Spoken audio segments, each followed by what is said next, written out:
Pinunahan ni Senator Bongo ang launching ng Balik Probinsya Bagong Pag-asa program sa Barangay Tacob, Kauswagan, Lanao del Norte na pinangalanang Bagong Pag-asa Organic Village. Detalye mula kay Jeffriel Lumactod. Unguna na Senator Bongo, formal niyang pinangunahan ng official project launching ng Balik Probinsya Bagong Pag-asa program sa Barangay Tacob, Kauswagan, Lanao del Norte na pinangalanang Bagong Pag-asa Organic Village.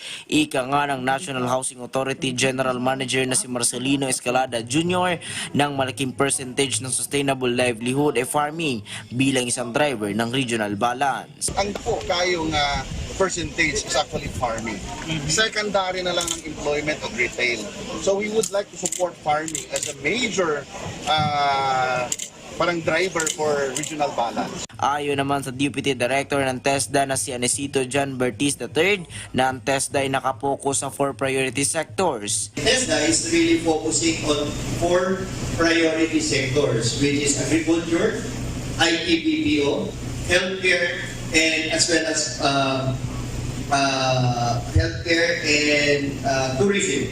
So, tulad nga po ng part of our program is agriculture. We already introduced yung isa po sa mga plano ng ating mga mayor dito, yung organic farming. And it's not only that, TESDA is also partnering with different industries. Habang itinuturn over naman ng NHA ang 25 million para sa pagpapatayo ng nasabing programa.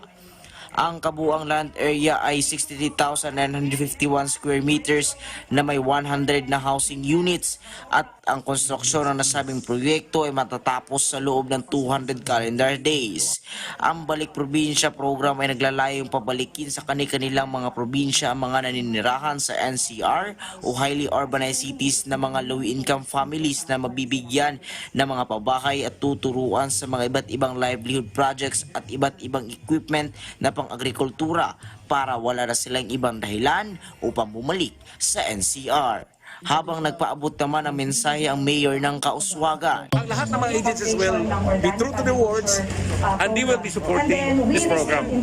And if they will support, we will be successful itong concept na to, which is a perfect program. Mula dito sa munisipalidad ng Kauswagan, Lanao del Norte, para sa Eagle News, Jeffrey Lumactod. We live in interesting times.